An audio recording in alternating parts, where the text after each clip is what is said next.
கிருஷ்ணகிரியில் மாணவியை பாலியல் வன்கொடுமை செய்ததாக கைதான நாதக முன்னாள் நிர்வாகி சிவராமன் மீது மேலும் ஒரு புகார் கொடுக்கப்பட்டிருக்கிறது. நிலப்பிரச்சனையை தீர்த்து வைப்பதாக ஒரே குடும்பத்தைச் சேர்ந்த 7 பேரிடம் 36 லட்சம் ரூபாய் வரை அவர் ஏமாற்றியிருப்பதாக மேலும் ஒரு புகார் அவர் மீது பதியப்பட்டிருக்கிறது. அண்மை செய்தி. போலியாக நீதிமன்ற உத்தரவை தயார் செய்து சிவராமன் தங்களை ஏமாற்றியதாக பாதிக்கப்பட்டவர்கள் தரப்பில் இருந்து போலீசில் புகார் கொடுக்கப்பட்டுள்ளது. நீதிமன்றத்தின் பெயரில் வங்கிக் கணக்கு இருப்பது போல போலியாக ரசீது தயார் செய்தும் சிவராமன் பண மோசடியில் ஈடுபட்டுள்ளார். போலி ரசீதுடன் 36 லட்சத்தை வசூல் செய்து ஏமாற்றிய சிவராமன் மீது நடவடிக்கை எடுக்க பாதிக்கப்பட்டவர்கள் போலீசாரிடம் புகார் கொடுத்திருக்கிறார்கள். நாதக முன்னாள் நிர்வாகி சிவராமன் மீது மேலும் ஒரு வழக்கு பதியப்பட்டிருக்கிறது. இவர் பல்வேறு குற்றச்சம்பவங்களில் ஈடுபட்டவர் என்றும் தற்போது தெரிய வந்துள்ளது. கிருஷ்ணகிரி மாணவியை பாலியல் வன்கொடுமை செய்ததாக கைதான நாதக முன்னாள் நிர்வாகி சிவராமன் மீது மேலும் ஒரு புகார் கொடுக்கப்பட்டிருக்கிறது. இது பற்றிய கூடுதல் தகவல்களை தருவதற்காக செய்தியாளர் விஜய பிரபாகரன் இணைக்கிறார். பிரபாகரன், விவரங்கள்.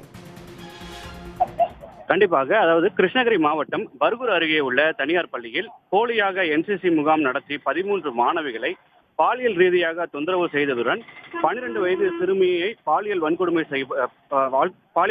செய்யப்பட்டுள்ளார். இந்த போலி என்சிசி முகாம் நடத்தி சிறுமியை பாலியல் வன்கொடுமை செய்த நாம் தமிழர் கட்சியின் முன்னாள் பொறுப்பாளர் சிவராமன் போக்சோ வழக்கில் தற்போது கைது செய்யப்பட்டுள்ளார். மேலும் இந்த குற்றம் தெரிந்தும் அதை மறைக்க முயற்சி செய்த பள்ளியின் முதல்வர், தாளாளர் உட்பட 11 பேரை போக்சோ சட்டத்தின் கீழ் போலீசார் கைது செய்துள்ளனர். இந்த நிலையில் சிவராமன் தன்னை வழக்கறிஞர் என அடையாளப்படுத்திக் கொண்டு 36 லட்சம் ரூபாய் மோசடி செய்துள்ளார் என ஒரே குடும்பத்தை சேர்ந்த 7 பேர் கிருஷ்ணகிரி மாவட்ட காவல் கண்காணிப்பாளர் அலுவலகத்தில் புகார் அளித்துள்ளனர். அந்த புகாரில் கிருஷ்ணகிரி மாவட்டம் கொண்டேப்பள்ளி கிராமத்தை சேர்ந்த சக்திவேல், மோகன், சாந்தி, நாராயணன், மஞ்சுளா, கோவிந்தசாமி மற்றும் சந்திரா ஆகிய ஒரே குடும்பத்தை சேர்ந்த 7 பேரும் இன்று மாவட்ட காவல் கண்காணிப்பாளர் அலுவலகத்தில் சிறுமி பாலியல் வன்கொடுமை வழக்கில் கைதாகியுள்ள சிவராமன் மீது புகார் அளித்தனர்.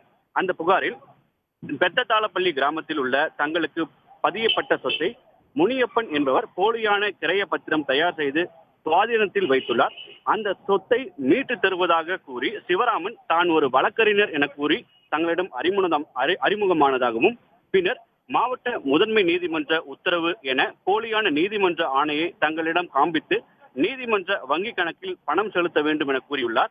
அதன்படி சக்திவேலிடம் 4,25,000, மோகன் என்பவரிடம் 4,25,000, சாந்தி என்பவரிடம் 8,50,000, நாராயணன் என்பவரிடம் 8,50,000, கோவிந்தசாமி என்பவரிடம் 8,50,000 மற்றும் வழக்கறிஞர் கட்டணமாக 2,20,000 ரூபாய் என மொத்தமாக 36,20,000 ரூபாய் சிவராமன் வசூல் செய்துள்ளார். பின்னர் அதற்கு வங்கி கணக்கில் செலுத்தியது போன்று போலியான வங்கி ரசீதையும் காண்பித்துள்ளார். இந்த நிலையில் கடந்த சில தினங்களுக்கு முன்பாக பள்ளி மாணவியை பாலியல் வன்கொடுமை செய்த சம்பவத்தில் சிவராமன் கைது செய்யப்பட்டது தெரிய வந்ததும், மேலும் அவர் போலியாக என்சிசி முகாம் நடத்தியதும், போலியாக தன்னை வழக்கறிஞர் என காட்டிக் கொண்டதும் தங்களுக்கு தெரிய வந்ததாகவும், ஆகவே வழக்கறிஞர் என கூறி தங்களை ஏமாற்றிய சிவராமன் மீது உரிய நடவடிக்கை எடுத்து தங்களுடைய 36,20,000 ரூபாய் பணத்தை திரும்ப பெற்று தருமாறு மாவட்ட காவல் கண்காணிப்பாளர் அலுவலகத்தில் புகார் அளித்துள்ளனர்.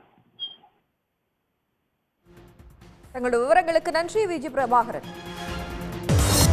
உள்ளூர் செய்திகள் முதல் உலக செய்திகள் வரை உங்களை சுற்றி நடக்கும் எல்லா செய்திகளையும் நொடிக்கு நொடி அறிந்து கொள்ள சன் நியூஸ் வாட்ஸ்அப் சேனலை ஃபாலோ செய்யுங்கள்.